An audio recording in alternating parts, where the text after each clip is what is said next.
अगर 7 मार्कर में ये क्वेश्चन आए आप लोगों से कि कंपेयर करिए सुप्रीम कोर्ट और हाई कोर्ट्स के रिट्स इशू करने की पावर को, तो आपको क्या करना है, आप उसका 3 अलग अलग कॉलम बना लीजिए। फर्स्ट बता दीजिए क्या उसका फीचर, सेकंड में बता दो सुप्रीम कोर्ट और अपना हाई कोर्ट। तो अगर आपसे 7 मार्कर में आएगा तो फर्स्ट लाइन में आप ये आप बताइए कि क्या क्या डिफरेंस है। तो बताइए सबसे पहला क्या टाइप ऑफ राइट। तो सुप्रीम कोर्ट के अंदर आप तो जानते हो कि सुप्रीम कोर्ट के पास जो रिट्स इशू करने का पावर है, it is given under article number 32 which is itself a fundamental right. Yes और नो, हाँ या ना। तो ये अपने आप में क्या है, एक फंडामेंटल राइट है। वेयर एज हाई कोर्ट के रिट इशू करने की power is given under article 226 which is not a fundamental right. कैसा राइट है वो, एक कॉन्स्टिट्यूशनल राइट है। यहीं से एक और पॉइंट समझ में आता है, नेचर।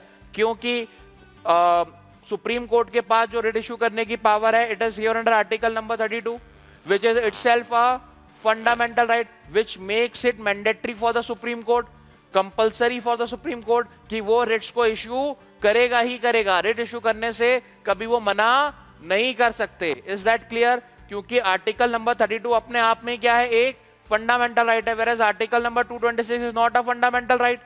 तो आपका जो हाई कोर्ट है वो रिट इशू करने के लिए मना भी कर सकता है। मतलब उनके पास कैसी पावर है, डिस्क्रिशनरी पावर है। यस और नो, अगर इशू करना चाहे तो करे, ना करना चाहे तो ना करे। Is that clear? क्योंकि संविधान को प्रोटेक्ट करने का अधिकार एज यू ऑल नो किसके पास है, अधिकार तो नहीं बोलूंगा, जिम्मेदारी किसकी है, सुप्रीम कोर्ट की है, हाई कोर्ट की है, हाँ या ना। अगर सुप्रीम कोर्ट खुद ही फंडामेंटल राइट्स को वॉयलेट करेगा, अगर वो इसको इशू नहीं करेगा, क्योंकि article number 32 is itself a fundamental right. तो जैसे कि मैंने कहा कि यहाँ पे रक्षक ही क्या बन जाएगा, हमारा बख्शक। यस और नो, तो उसके लिए मैंडेटरी होगा।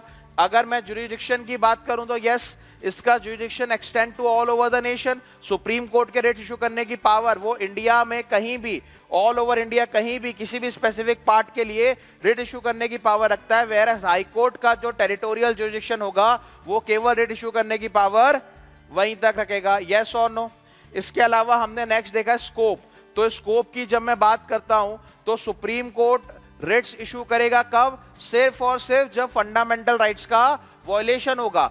और आपका जो हाई कोर्ट है वो कब रिट इशू करेगा, फंडामेंटल राइट्स के अलावा अगर कभी किसी व्यक्ति के लीगल राइट्स भी हैम्पर हो रहे होंगे तो भी वो क्या कर सकता है, रिट को इशू करने का पावर रखता है। विच शोज दैट कि सुप्रीम कोर्ट का रिट्स इशू करने का पावर जो है वो बड़ा ही ब्रॉडर है। सॉरी, हाई कोर्ट्स का रिट इशू करने का जो पावर है, it is very much broader when we compare it with the High Court, अरे सुप्रीम कोर्ट। यस और नो।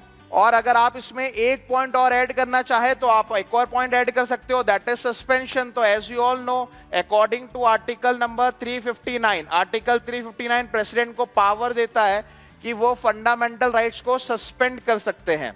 तो during national emergency as you all know कि हम फंडामेंटल राइट्स को सस्पेंड किया जा सकता है।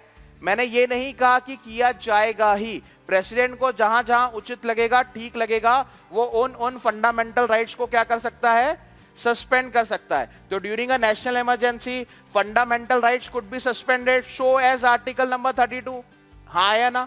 आर्टिकल नंबर 32 को during the national emergency president के द्वारा सस्पेंड किया जा सकता है।